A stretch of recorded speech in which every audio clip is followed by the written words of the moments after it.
हर iconic Marvel hero के साथ एक ऐसा कैरेक्टर भी होता है जिसे फैंडम ने किसी न किसी पॉइंट पर ऑलमोस्ट रिजेक्ट कर दिया था। और सबसे शॉकिंग बात, कई बार पहले कैरेक्टर फैन फेवरेट हुआ करता था। गाइस, वीडियो में बहुत से नाम हैं, तो आई एम सॉरी अगर प्रोनाउंसिएशन थोड़ा ऊपर नीचे हो जाए तो। स्टार्टिंग विथ पीटर क्विल यानी स्टार लॉर्ड। जब गार्डियन ऑफ द गैलेक्सी पहली बार आई थी, कोई एक्सपेक्ट नहीं कर रहा था कि एक रैंडम स्पेस टीम एमसीयू की कूलेस्ट टीम बन जाएगी। लेकिन फिर स्क्रीन पर आया पीटर क्विल, एक बंदा जो एलियंस के बीच डांस कर रहा था, फाइट सीन्स में जोक्स मार रहा था और बैकग्राउंड में रेट्रो सॉन्ग्स बज रहे थे। उस टाइम एमसीयू को एग्जैक्टली यही चाहिए था, फन, केओस, पर्सनैलिटी। लेकिन फिर आई अवेंजर्स इन्फिनिटी वॉर मूवी और वहीं से सब बदल गया। वो सीन आज भी एमसीयू हिस्ट्री के सबसे फ्रस्ट्रेटिंग मोमेंट्स में काउंट होता है। थेनोस ऑलमोस्ट हार चुका था, गॉन्टलेट निकलने ही वाला था, iron man, Spiderman, doctor strange सब परफेक्टली सिंक में काम कर रहे थे।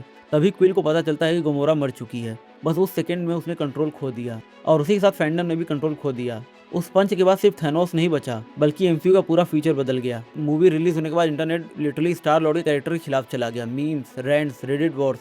लोग उसे इमोशनल नहीं बोल रहे थे, लोग उस कैरेक्टर को इडियट बोल रहे थे। हालांकि अगर ऑनेस्टली सोचो तो उस मोमेंट में क्विल ने वही किया जो एक ब्रोकन इंसान करता। लेकिन फैंडम लॉजिक नहीं देखता, फैंडम सिर्फ रिजल्ट देखता है, और रिजल्ट था स्नैप। अब बात करते हैं ऐसे कैरेक्टर की जो विलन बनकर आया था लेकिन आखिर में एमसीयू का सोल बन गया, लोकी।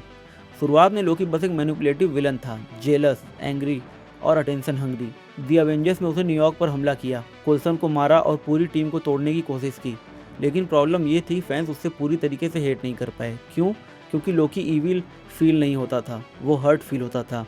वो हमेशा थॉर की शैडो में रहा, एक ऐसा इंसान जिसे कभी लगा ही नहीं कि वो कहीं बिलोंग करता है। और यही चीज़ें उसे डिफरेंट बनाती हैं। फिर धीरे धीरे एमसीयू ने उसे विलन से कहीं ज़्यादा बना दिया। कभी वो थॉर को बिट्रे करता, कभी उसी के लिए लड़ता, कभी दुनिया बचाता, कभी खुद प्रॉब्लम बन जाता। लेकिन उसके अंदर ह्यूमैनिटी हमेशा दिखती रही। और फिर आया इन्फिनिटी वॉर का ओपनिंग सीन, जब लोकी ने पहली बार जेन्युइनली किसी और के लिए स्टैंड लिया। उसने थेनोस को रोकने की कोशिश की, भले ही उसे पता था कि वो हार जाएगा। उस मोमेंट में फैंडम ने पहली बार लोकी को विलन नहीं हीरो की तरह देखा। लेकिन उसकी रियल एवोल्यूशन हुई लोकी सीरीज में। शो ने लोकी के कैरेक्टर को पूरी तरह बदल दिया। वो अब थ्रोन नहीं चाहता था, वो पर्पस चाहता था। और सीजन 2 आते आते वो लिटरली टाइम लाइन्स का भार उठाने वाला इंसान बन गया। फाइनल सीन में लोकी अकेला था, लेकिन पहली बार कंप्लीट था। और ऑनेस्टली एमसीयू में इतनी अच्छी एंडिंग्स बहुत कम है। लेकिन अब आते हैं उस कैरेक्टर पर जिसने एमसीयू फैंडम को दो हिस्से में डिवाइड कर दिया, सी हल्क। शो शुरू होने के पहले ही बैकलैश शुरू हो गया था। पहले ट्रेलर आया और इंटरनेट ने सीजीआई को रोस्ट करना शुरू कर दिया। लेकिन बाद में प्रॉब्लम सिर्फ विजुअल्स नहीं रहे। फैंस को लगा कि शो उन्हें सीरियसली नहीं ले रहा है। कभी कोर्ट रूम कॉमेडी, कभी रैंडम डेटिंग जोक्स, कभी सेलिब्रिटी कैमियोज और फिर वो इनफेमस ट्वर्किंग सीन। लेकिन सबसे बड़ा कंट्रोवर्सी था शो का फिनाले, जहां ऑडियंस एक इमोशनल पे ऑफ एक्सपेक्ट कर रही थी। वहीं शो ने फोर्थ वॉल तोड़कर खुद की अपनी एंडिंग चेंज कर ली। कुछ फैंस को ये बोल्ड लगा, लेकिन बाकियों को लगा एमसीयू खुद अपनी पैरोडी बन गया है। अब इसी के बाद आया वो प्रोजेक्ट जिसने लोगों को याद दिलाया कि मार्वल इमोशनल स्टोरी टेलिंग अभी भी कर सकता है, वांडा विजन। पहले वांडा बस साइड कैरेक्टर थी, पावरफुल बट इमोशनली डिस्टेंट। लेकिन वांडा विजन ने सब बदल दिया। ये सुपर हीरो शो कम और ग्रीफ स्टोरी ज्यादा थी। एक ऐसी औरत की कहानी जो दर्द से बचने के लिए फेक रियलिटी बना लेती है। हर एपिसोड में वांडा मुस्कुरा रही थी, लेकिन अंदर से टूट रही थी और ऑडियंस उसके साथ टूट रही थी। फिर doctor strange multiverse of madness में उसका डार्क टर्न आया। और शॉकिंग बात यह है कि फैंस फिर भी उसके साइड पर थे, क्योंकि लोग विलन नहीं देख रहे थे, लोग एक ब्रोकन इंसान देख रहे थे जो लॉस से बाहर नहीं निकल पा रही थी। इसी के साथ मैं आपको याद दिला दूं कि वीडियो को लाइक कर दो, वीडियो को हाइप कर दो और सब्सक्राइब कर लेना। अब बात उस हीरो की जिसे मार्वल ने फ्यूचर फेस बनाना चाहा, लेकिन फैंडम कनेक्ट ही नहीं कर पाई, captain Marvel. Carol Danvers powerful थी, बहुत पावरफुल, लेकिन कई फैंस को लगा कैरेक्टर इमोशनली एम्प्टी है। उसकी जर्नी फास्ट फील हो, स्ट्रगल प्रॉपरली बिल्ड नहीं हुए, और जब एंड गेम में वो सडनली आकर पूरे बैटलफील्ड का सेंटर बन गई, कई लोगों को लगा कि ये अर्नड नहीं था, क्योंकि उसी बैटलफील्ड में एक इंसान खड़ा था, कैप्टन अमेरिका। कोई गॉड नहीं, कोई बिलियनर नहीं, बस ब्रुकलिन का एक कमजोर लड़का जो बुलिस के खिलाफ खड़ा होना चाहता था। और शायद यही रीज़न है कि लोग स्टीव रॉजर्स को आज भी रिस्पेक्ट करते हैं। उसकी हर जीत सेक्रीफाइस से आई। उसने दुनिया बचाई लेकिन खुद की ज़िंदगी खो दी। और एंड गेम में उसका गुड बाय परफेक्ट था। कोई लाउड डेथ नहीं, कोई ड्रामेटिक एक्सप्लोजन नहीं, बस फाइनली पीस।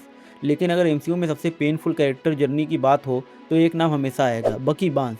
बकी सिर्फ असैसिन नहीं था, वो एक इंसान था जिसकी आइडेंटिटी ही छीन ली गई थी। उसने जो क्राइम्स किए उनमें उसका कंट्रोल नहीं था और फिर भी गिल्ट उसी के अंदर बचा रहा।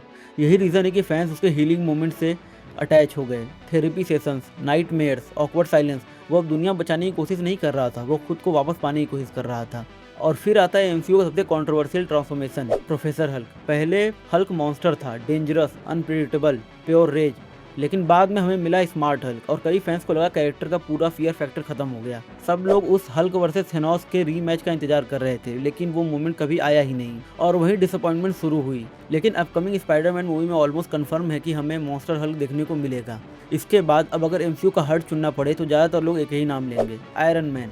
टोनी स्टार्क परफेक्ट नहीं था, सेल्फिश था, एरोगेंट था, कई बार डेंजरस भी था, लेकिन वही उसे रियल बनाता था। उसने मिस्टेक्स की, लोगों को हर्ट किया और फिर उन्हीं मिस्टेक्स को फिक्स करने की कोशिश भी की।